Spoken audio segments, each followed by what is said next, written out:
سلام. امروز میخوایم بریم سراغ یه موضوع واقعا جالب و عمیق و با هم از یه منبع معتبر بررسیش کنیم. تا حالا از خودتون پرسیدین که خب توی این دنیایی که همه چیز دیجیتالی شده، از پرداختا گرفته تا ارزهای دیجیتال، چرا ما هنوز اینقدر شیفته این فلز باستانی هستیم؟ امروز میخوایم دقیقاً به همین سوال جواب بدیم. اونم بر اساس کتاب پول سخت.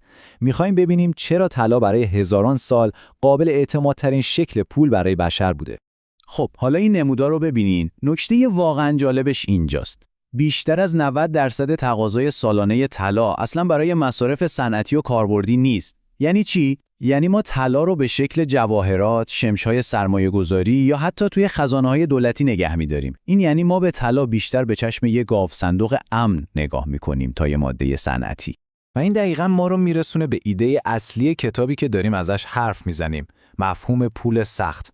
طلا به قول این کتاب نهایت پول سخته، اما پول سخت فقط یه اصطلاح قشنگ نیست، یه سیستمی که کل اقتصاد جهانی ما رو شکل داده.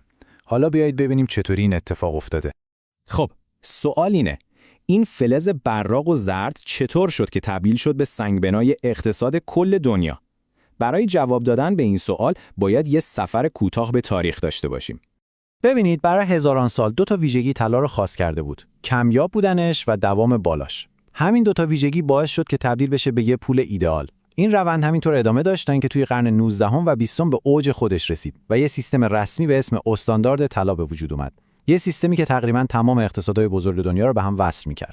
خب این سیستم یعنی استاندارد طلا روی کاغذ عالی به نظر می‌رسید.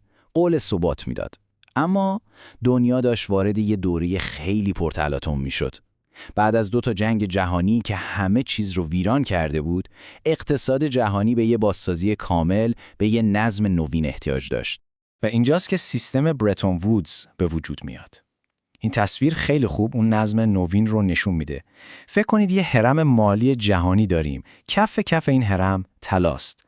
لایه بعدی دلار آمریکاست که با یه میخ محکم به طلا وصل شده و بعد تمام ارزهای مهم دیگه به دلار وصل شدن. یعنی همه چیز در نهایت به اون طلا که در پایه قرار داشت برمیگشت. این سیستم تقریباً 30 سال کار کرد و به نظر میرسید همه چیز خوبه. اما زیر پوست این آرامش ظاهری یه سری فشارها داشت، همینطور بیشتر و بیشتر میشد. فشارهایی که آخرش منجر به یه اتفاق واقعاً دراماتیک شد. یه نقطه عطف بزرگ. خب چه اتفاقی داشت میافتاد؟ قضیه این بود که آمریکا به خاطر هزینه‌های سنگین جنگ ویتنام و برنامه‌های اجتماعی داشت بیشتر از اون چیزی که طلا توی خزانش داشت دلار چاپ می‌کرد. به زبان خیلی ساده داشت چک بی‌محل می‌کشید.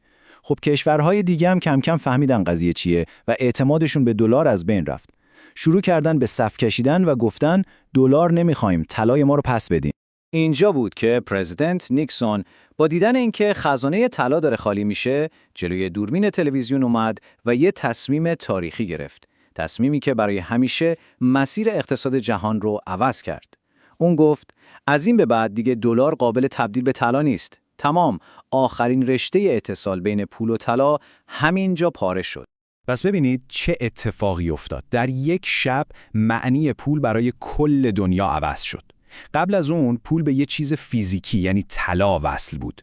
بعد از اون پول شد فیات. یعنی چی فیات؟ یعنی پولی که ارزشش فقط و فقط به اعتماد ما به دولتی که اون رو چاپ میکنه بستگی داره، نه به طلا نه به هیچ چیز دیگه. دقیقاً همون سیستمی که ما امروز داریم توش زندگی میکنیم. خب حالا که نقش رسمی طلا به عنوان پشتوانه پول تموم شده، این سوال پیش میاد. پس چی قیمت طلا رو تعیین میکنه؟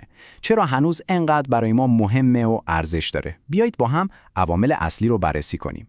از سمت عرضه قضیه خیلی جالبه. یه جورایی یک کف قیمت طبیعی برای طلا وجود داره. ببینید استخراج طلا هزینه داره. اگه قیمت جهانی طلا از هزینه استخراجش کمتر بشه، خب برای شرکت‌های معدن دیگه صرف نمی‌کنه که طلا استخراج کنن. درسته؟ در نتیجه تولید میاد پایین، عرضه کم میشه و طبق قانون اقتصاد وقتی عرضه کم بشه، قیمت‌ها دوباره تمایل دارن که برن بالا. اما از سمت تقاضا داستان کاملا روانشناسیه. نقش اصلی طلا امروز نقش یه پناهگاه امنه. یعنی چی؟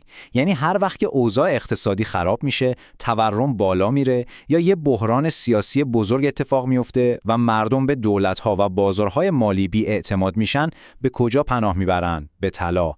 انگار یه غریزه باستانیه که ما رو به سمت این فلز برای حفظ امنیت میکشونه.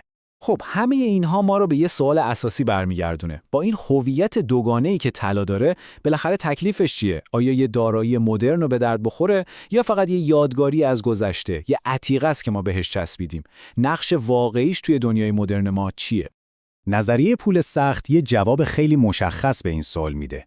این نظریه میگه طلا فقط یه سرمایه‌گذاری برای سود کردن نیست. نه، طلا یه جور بیمه است، یه بیمه مالی ضروری. فکر کنید شما خونتون رو در برابر آتش سوزی بیمه می‌کنید. طلا هم همون کار رو برای ثروت شما در برابر آتش تورم و بی‌ارزش شدن پولهای کاغذی انجام میده. و اینجاست که به معمای همیشگی طلا میرسیم.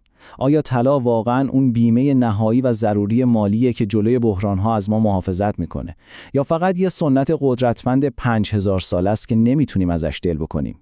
این سوالیه که ما رو مجبور میکنه به آینده خود پول فکر کنیم، به اینکه پول قراره به چه سمتی بره و جایگاه ما تو این آینده کجاست. نظر شما چیه؟